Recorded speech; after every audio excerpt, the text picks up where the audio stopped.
asalaamu calaykum asxaabay kusoo dhawaada falanqaynta aflaanta ee ra'yi web tv maanta waxaan idiin wadaa filin maraykan shactaro iyo faltabiyad ah oo lagu magacaabo bitleman fadlan haddii aad ku cusub tahay janaalka subscribe sar kana mid noqo asxaabta ku xiran mahadsanid daawasho wacan. Calvin Sims waa nin tuug ah waxaana lagu qabtay isagoo dhacaya meel dahabla ah waxaana lagu xiray xabsi ku yaalo Chicago.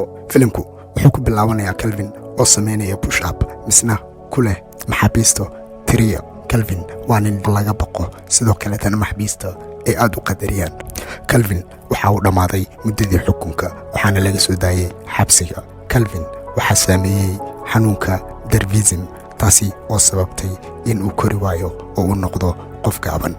Percy oo ah isagana tuug kale ayaa misna saaxiib la ah Calvin markii uu daaqada u furay waxa uu ku dhuftay Calvin si kastaba ha ahaatee markii dambe gaariga ayuu galay. Percy waqti badan kuma lumanin soo dhaweynta Calvin wuxuuna horay ooga sheegay dhaca xiga ee ay goosan doonaan in ay doonaya in uu dhaco Diamond jooga $100 milyan kaasi oo ay ka geysan doonaan xarunta dahabka ee Walkin oo ah nin gangster ah. Calvin waxa uu ku faraxsan yahay xornimada uu dib u helay wuxuuna ka diiday in uu dhacas geysan doono. Dhanka xiga waxaynu aragnaa lamaanaha filinka jilaya Daryl iyo xaaskiisa Vanessa iyagoo doonayo in ay yeeshaan ilmo balse aanan hore u yeelanin.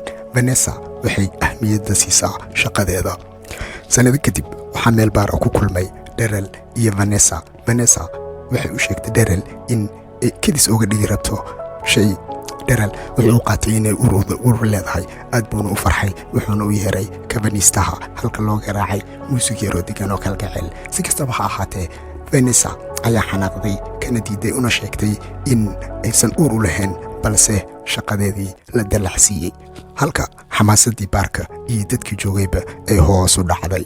Daryl inkastoo uu dareemay niyad jab haddana Vanessa uu ugu hambaliyeeyay shaqada cusub ee ay heshay. Bilihii u dambeeyey Daryl iyo Vanessa waxaa dhex taagnaa murankaasi oo sababay ahdaaftooda nololeed oo kala duwan. Dhanka kale waxaan u jeednaa Percy oo qorsheynaya dhacii Diamondka. Percy wuxuu waagan ku riday boorso si uu gudaha dahablaha u geliyo. Intii uu maaweelinayay gabadhii dahablaha Percy wuxuu xadayay dhanka kaleeta dahabkii. Markii uu dahabkii xaday waxa uu soo galay eeyar sidoo kaleetana eeygii yaraa ayuu qaaday oo boorsada ku sii qatay. Naagtii lahayd dahabka ayaa maqashay codkii eeyga oo ka dhex qayrin boorsadii. naagtii maamulaha waxay garatay in dahabka la xaday waxayna horay ka wacday 911.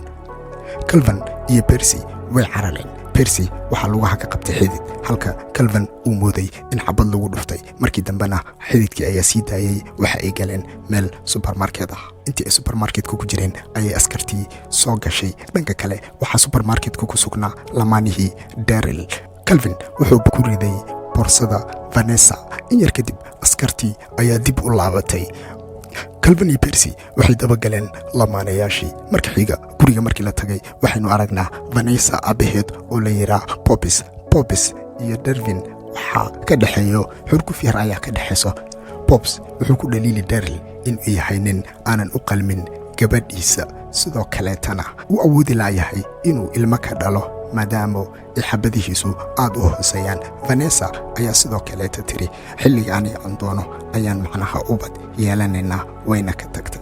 Calvin iyo Percy waxay qorsheynayaan sidii ay ku heli lahaayeen Diamondka halka Percy uu doonayay inuu bistoolada adeegsado balse Calvin waa uu ka diiday wuxuuna u sheegay qorshe kaleeta in ay degaan. In yar kadib markii ay arkeen ubad yar oo lagu wado gaari ayaa wuxuu damcay in sidoo kaleeta Percy uu ka dhigo Calvin ubad yar misna u geeyo guriga Daryl. Percy wuxuu ka jaray garka iyo timaha Calvin wuxuuna u geliyay dhar ilmeed isagoo ku riday salad misna hordhigay guriga Daryl. In yar kadib waxaa soo baxay Daryl halka Calvin uu ooyay isagoo matalayo ilmo yar.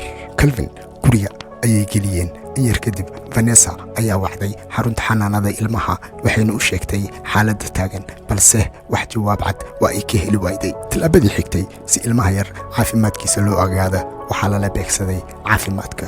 Dhakhtarkii ayaa fiiriyey taatuuda kaga yaala gacanta iyo sidoo kaleeta qalliinka kaga yaala dhanka bidix. Si kastaba ha ahaatee wuxuu sheegay in caafimaadkiisu uu tamaam yahay. Daryl iyo Vanessa waxay ku mashquulsan yihiin wixii ay u soo iibin lahaayeen halka Kelvin uu la baxsaday borsadii Vanessa si uu dahabkii ugu qaado Percy. markii uu askarigii qabtay waxaa yimaaday Daryl iyo Vanessa halka Kelvin uu yiri hooyo. Vanessa-na qalbigeedii ayuu qaaday halka ay ka qabatay askarigii. sidoo kaleeta waxay go'aansatay inuu ubadka yar la sii joogo inta laga helayo waalidiintiisa. Percy waxa afduubtay dilaagii Vulcan wuxuuna u sheegay in 45 saac gudaheeda haddii uu dheemankiisa ku soo celin waayo in Percy iyo Kelvinba uu dili doono. dhanka xiga Vanessa abaheed wuxuu aad uga shakisan yahay Kelvin iyo dabeecadaha uu matalaya. isla markiiba waxaa dhex martay xurguf weyn. Darren iyo Vanessa ayaa u qaaday Kelvin xaflad casuumaad ah halka deriska tala bixintooda ay ahayd mid aad u heesayso. mid ka mid ah ayaa yiri in uu fool xun yahay halka ninka kaleeta uu u arkay qoon kale inuu yahay. Kelvin oo matalayay nin yar ayaa wuxuu arkay mid ka mid ah deriska oo meesha fadhiday waxayna isku dayday in ay salaanto halka asagana uu damcay in uu gacmeeyo. way iska celisay. markii dambe halka ay damcday in uu shumiyo ayuu ku dhegay misana baashi nab ku siiyey. Daryl iyo Vanessa arrinka dhacay waxba uma arkin wayna iska indhatireen. habeennimadii Kelvin wuxuu damcay inuu ka agdhowaado Vanessa wuxuuna weydiiyey inay u qabisa halka uu isku dayay inuu asagana gacmeeyo iyadoo yaaban ayayna ka tagtay. Kelvin ayaa habeennimadii saqdhexe soo kacay wuxuuna la hadlay Percy isagoo u sheegay inuu dheemankii gacanta ku hayo. dhanka kale waxaa u yimid Pop oo maqlayay codka Kelvin wuxuuna u sheegay in uu matalaya ilmo balse uusan ahayn khiyaanadiisana uu gartay. Daryl ayaa hurdada ka soo kacay misna Pops u sheegay in ay saqrada ugu wacan tahay balse ilmaha yar uu waxba samayn. Daryl wuxuu mooday in uu baahan yahay ubadka yar wuxuuna siiyey caano. Kelvin wuxuu aad ula qushuucay naxariista uu u sameeyey Daryl maadaama aanan horey loogu sameynin naxariistaas oo kaleeta. Daryl iyo Vanessa waxay galeen baashaal halka Vanessa ay aragtay Kelvin oo soo kuuraya. intaa kadib waxay tiri wuuna soo kuuraya. Darylna wuxuu yiri waa ilmo yar waa caadi waxba kama uga gaxlisa. waxayna huwadeen bustihii. markii uu waaga bariyay wuxuu arkay Daryl Vanessa oo runtii daal la hamaamsan wuxuuna la yaabay qaabka ay u dul jibto halka Vanessa ay sheegtay xalay in uu si adag u shaqeeyay. asagiina waa uu yaabay wuxuuna ogaa inuusan waxba sameynin. in yar kadibna wuxuu arkay Kelvin ayaaba sariirta saarnaaba. subaxii dambe Vanessa iyadoo degdegsan ayay u baxday shaqada halka Daryl uu ku mashquulsanaa in uu cunto siiyo Kelvin. Kelvinna wuxuu qorsheynayay sidii uu dheemanka gacanta ugu dhigi lahaa oo ula baxsan lahaa. Daryl wuxuu soo kaxeeyey Kelvin wuxuuna keenay meel parking lagu ciyaara si uu u dareensiiyo aabanimo. Daryl oo isleh Kelvin ku ciyaarsii kubadda ayaa marar badan u tuuray Kelvin kubadda halka kubaddii uu ooga dhuftay qaska. markii dambe waxaa yimid Percy oo doonayay inuu la hadlo Kelvin si uu uga qaado dheemanka. markii uu Kelvin aaday dhanka Percy naagtii meesha joogtay ilmaha ilaalinaysay ayaa qaylisay waxayna mooday in uu ilmaha xadi rabo. dheemanku wuxuu ku dhex jiray boorsada dhexdeeda. markii uu Daryl boorsada dhex geliyay Kelvin gaariga ayuu fuulay horay ayuuna ka sii bixiyay halka la mooday in tuugii hore uu gaariga la baxay. Daryl oo aad u la walacsan ilmaha laga qaatay ayaa waxaa imaaday naagtii albitara ahayd. naagtan waa naag wareer qabto oo khafiif u qabto. gaarigii ayay kaxisay. in yar kadibna waxay u waday si waalan halka Daryl ay cabsi gelisay sida gaariga loo wado. askartii ayaa soo gaartay gaarigii way joojisay ayagoo moodaya inuu wato ninkii hore balse Kelvin ayaa ku jira gadaasha dambe. askartiina waxay moodeen in uu qof abdubtay qofkiina uu baxsaday. Percy ayaa qaaday boorsadii wuxuuna u geeyey Vulcan halka markuu Vulcan boorsadii fiiriyey uu arkay in ay faaruq tahay. Vulcan wuxuu degmin ugu dambeeyay siiyey Percy in uu keeno dheemankiisa. dhanka kale Vulcan ayaa ciidankiisa amray in ay ku sameeyaan dabagal sidoo kalena ku amray ciidankiisa Daryl iyo Vanessa haddii ay soo celin waayaan dheemanka in ay kharajiyaan dheemankana gacanta ku soo dhigaan. maalintii xigtay Daryl iyo saaxiibadiis oo ula jooga Kelvin ayaa imaaday meel ay ka dhacaysay ciyaarta hockey halka Kelvin uu ku mashquulsanaa xaditaanka dheemanka. markii uu Daryl soo fiidiyeyna uu afka gashtay. Kelvin oo ay soo istaagtay gabadhii Kamalieriga ayaa markii dambe gadaal ka taabtay halka gabadhii Kamalieriga ee qamriga ku dul shubtay Daryl. habeenkii dambe Daryl iyo Vanessa waxay ka sheekaysanayeen arrimaha Calvin. markii dambena waxay go'aansadeen in ay u dhigaan Calvin xaflad dhalasho. Calvin ayaa loo dhigay xafladda dhalashada. Calvin oo noloshiisa ahaan jirtay mid tuuganimo, dhac iyo qas ku sugnaa weligiis ayaa u dulqaadan waayey dareenkan iyo kalgacaylkan loo muujiyey markii loo soo dhigay toortada, wuuna iska ooyey isagoona uga mahadceliyey Daryl iyo Vanessa kalgacaylka ay u muujiyeen.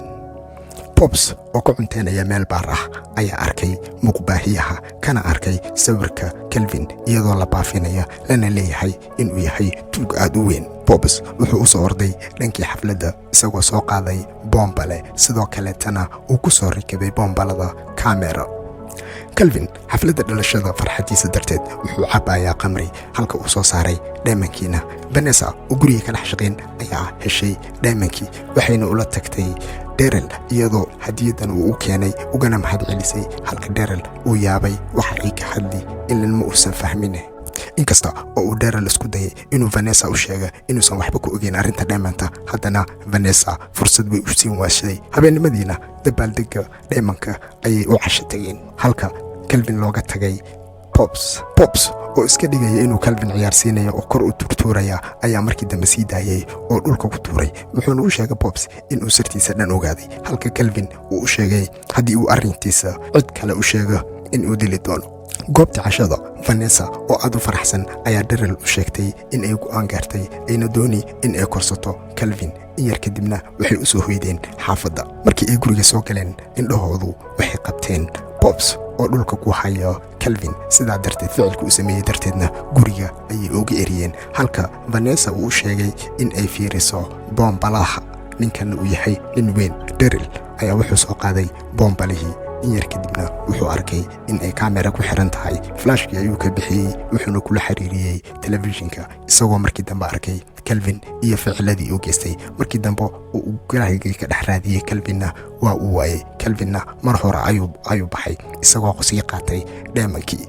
Calvin iyo Percy waxay u dabaaldegayaan farxadda dhaymanka gacantooda soo galay, halka markii dambena uu Percy sheegay in qoladii burxadda ay aadeen dhankii guriga Vanessa iyo Daryl, halka Calvin uu aad uga xanaaqay arrinkan dhacay uuna ku dulqaadan waayey. waxa uu sheegaya wuxuu gaariga ka tuuray Percy wuxuuna u laabtay guriga Daryl wuxuu u sheegay Vanessa arrinta dhacday, halka Vanessa ay u oraday in ay raadiso aabaheed. Walken oo la socda 2 nin ayaa aaday guriga Daryl isagoo moodaya inuu dhaymanka gacantiisa ku haya, halka dhinaca kale Calvin oo iska dhigaya ilmo u imaaday gurigii. mid ka mid ah waardiyaashii ayaa qaaday Calvin oo geeyey qolka hurdada, halka marka leerka uu damiyaba uu madaxa kala dhacay garuun. dagaal dheer kadib Calvin ayaa qaatay bastoolad wuxuuna ku qabtay Walken, halka askartiina ay imaaday misna gacanta ku dhigtay Walken iyo ciidankiisii. dhanka kale askarigii ayaa sheegay ilmaha cidda dhashay, halka Daryl oo aaminsan inuu badbaadiyey Calvin yiri waa ilmahayga. askarigii ayaa u sheegay Daryl maadaama ay ka caawiyeen askarta in ay helaan dhaymankii la xaday in ay abaalgud heli doonaan $100,000. Daryl aad buu ugu farxay markii ay askarta baxday. wuxuu dhulka dhigay Calvin wuxuuna u sheegay inuu macsalaameeyo oo ay kala tagaan. Calvin wuxuu uga mahadceliyey Daryl wax walba oo uu sameeyey, halka uu Calvin isku dayay inuu beer la xawsado Darylna waa iscalool adkeeyey. si kastaba ha ahaatee markii dambe Daryl wuxuu guriga ku soo celiyey Calvin oo runtii ku faraxsan maadaama guriga lagu soo celiyey ayaa isagoo ordaya xabadka geliyey Daryl. dhanka kale Daryl waxa uu dhashay ubad. si kastaba ha ahaatee waxaa la yaab noqotay markii ubadkii uu dhalay Daryl uu u ekaaday Calvin oo uu noqday Calvin oo fadhiya halkan. filinkiina halka ayuu ku dhammaaday. fadlan haddii aad ku cusubtahay channelka like saar, noona subscribe garee, sidoo kaleetana ka mid noqo asxaabta ku taxan channelkeena si aad ula socoto aflaanta xiisaha badan ee aynu soo dhigno. waadna ku mahadsantahay daawashadaada. wasalaamu calaykum.